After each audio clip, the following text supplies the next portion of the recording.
सत्संगत जी, प्यार से कहना धन निरंकार जी। हरदेव वाणी सबद संख्या 26।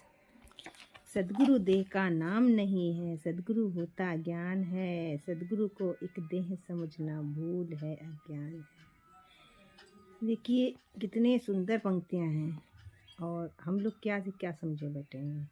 हम लोग सदगुरु के साकार रूप के पीछे ऐसा भागते हैं कि सोचते हैं बस सदगुरु का ये साकार रूप ही सब कुछ है। तो यही हमारी भूल है। यही सदगुरु स्पष्ट रूप में समझा रहे हैं कि सदगुरु देह का नाम नहीं है। सदगुरु के रूप के पीछे मत भागिए। सदगुरु साकार रूप में आया है, मगर निराकार रूप में तो हमारे पास सदा सदा से है। और उस कहते नहीं, सदगुरु के शरीर के पीछे भागने से ज़्यादा जरूरी है उनकी शिक्षाओं, जो ज्ञान बता रहे हैं, जो अपने विचार उनके आ रहे हैं, उनको हम माने। उनको हम जितना भी मानते हैं, सदगुरु हमारा उतना ही खुश होता है हमसे। उसकी सिखलाई हुई बातों को हम मान रहे हैं, अपने जीवन में उतार रहे हैं, उसके बताए हुए रास्ते पे हम चल रहे हैं। असली खुशी सदगुरु को तब होती है कि हम उनकी बातों को मान ले रहे हैं, उनके विचारों को अपने जीवन में उतार रहे हैं, कर्मों में ढाल रहे हैं। तो खाली सुनने सुनाने से तो बात नहीं बनने वाली। कहते हैं कि अगर एक माँ अपने बच्चे को सब सिखाती है और अगर वो बच्चा उस चीज़ों को सीख जाता है तो माँ बड़ी खुश होती है। और अगर वो बच्चा खाली सुन के एक कान से सुने, एक कान से निकाल दे और केवल बस माँ के पीछे घूमता रहे तो वो माँ उससे उतना खुश नहीं होगी जितना वो खुश तब होती है जब बच्चा उसकी बात मानता है। तो वही सदगुरु हमें सिखा रहे हैं कि सदगुरु के शरीर के पीछे इतना मत भागिए, उनके ज्ञान शिक्षाओं के पीछे भागिए। उनको अपने कर्मों में उतारेंगे तो सदगुरु तो बहुत रिझी, कहते नहीं सदगुरु को रिझाना है तो उसको ज्ञान, उसके बताए हुए ज्ञान को अपने कर्मों में ढालिए। वचन गुरु का गुरु होता है, गुरु वचन का पालन हो। गुरु की शिक्षा ही गुरु है, गुरु की शिक्षा धारण हो। वचन गुरु का गुरु होता है। कहा गया ना, हम लोग शरीर को ही गुरु माने बैठे हुए हैं, शरीर के पीछे भाग रहे हैं। और जबकि सच्चा गुरु तो गुरु के वचन होते हैं। तभी से कहा गया देह के पीछे, शरीर के पीछे नहीं भागना। गुरु के जो वचन आ रहे हैं वो सबसे अमूल्य होते हैं। उनको सुनना, अपने कर्मों में ढालना, असल मायने में वही गुरु है। तो गुरु की शिक्षा धारण हो। गुरु की शिक्षा ही गुरु है, गुरु की शिक्षा धारण हो। कहा ही गया है कि गुरु शरीर के पीछे मत भागिए, उनके विचारों को ही मान लीजिए, वही गुरु है। और आप अगर कहीं नहीं जा पा रहे, तभी तो सदगुरु माता जी ने कहा कि अगर कोई समागम नहीं जा पा रहा है तो आप बिल्कुल भी मत सोचिए कि आपके में ये भाव नहीं आना चाहिए कि मैं नहीं जा पाया।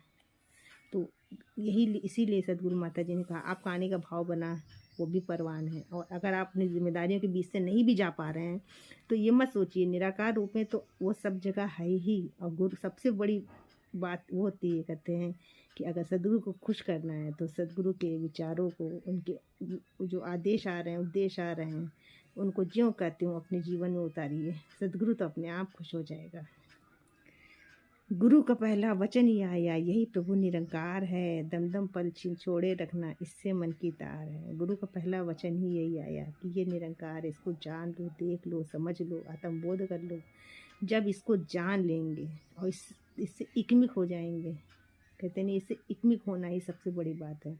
केवल हम शब्दों के द्वारा सुन लें कि ईश्वर हमारे अंदर है, निराकार स्वरूप है, सबके अंदर है, हर जगह है। खाली हम बस शब्दों से सुने तो बात नहीं बनने वाली है। शाब्दिक ज्ञान से कभी भी आनंद नहीं आता, क्योंकि शब्दों के द्वारा तो पूरी दुनिया सुन रही है, मगर आनंद कुछ विरले व्यक्ति को क्यों आता है। आनंद के पात्र कुछ ही व्यक्ति क्यों बनते हैं, क्योंकि वो अपने अंतर्मन की गहराइयों में उतरते हैं। जब वो अपने ही अंदर उस सत्य को खोज लेते हैं जो सदगुरु सबको बताना चाह रहा है कि वो जो जिसको आप ढूंढ रहे हो आपके अंदर ही है, आपको अपने अंदर ही खोजना है। जब आप अपने अंतर्मन के हृदय की गहराइयों में उसका दर्शन हो जाएगा तो सामने वाले में आपको अपने आप ही दिखाई देने लगेगा। आपको ज़रूरत नहीं पड़ेगी देखने की और दृष्टि बनाने की, वो स्वतः ही सब जगह आपको नज़र आने लगेगा।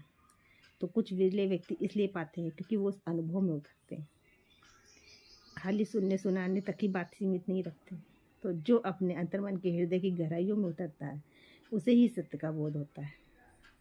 गुरु हरि ये एक है, इनमें भेद न किंचित भाई है। कहे हरदेव युग युग से ही अटल यही सच्चाई है।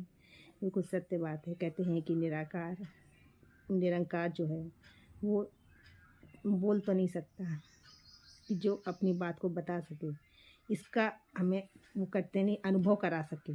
तो कुछ संकेत गुरु देने आता है, गुरु के रूप में वो आता है हमें बताने के लिए कि इस माध्यम से आप इस सत्य को जान सकते हैं। जानना तो हमें स्वयं ही है, अपने अंतर मन में उतरना हमें स्वयं है। मगर कहते हैं जब हमें कुछ रास्ता कोई दिखा देता है तो हमें बड़ा आनंद आता है कि हम सही रास्ते पे जा रहे हैं। तो गुरु रास्ता दिखाने आता है कि बाहर नहीं, अपने अंदर देखो। पूरी दुनिया तो बाहर दौड़ रही है, तभी तो अज्ञानता के अंधकार में भटक रही है। और जब गुरु ये बताता है बाहर की दौड़ नहीं, अपने अंदर झांक के देखो, कहीं जाना नहीं है, एक पल में दर्शन होता है।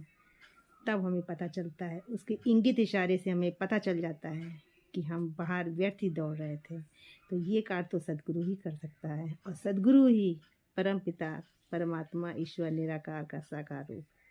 इसमें कोई संदेह नहीं, क्योंकि गुरु ही ये काम कर सकता है, इसके अलावा और कोई व्यक्ति कर ही नहीं सकता। इस सत्य के अनुभव तक पहुंचाने का काम गुरु का ही है। और सत्य का बोध कराना, एक कहते नहीं है कि जीवन भी बिल्कुल बदल जाता है जब इंसान इस बोध में उतर जाता है। उसकी सोच बदल जाती है, उसका जीवन बदल जाता है, पूरा ही जीवन बदलाव आ जाता है।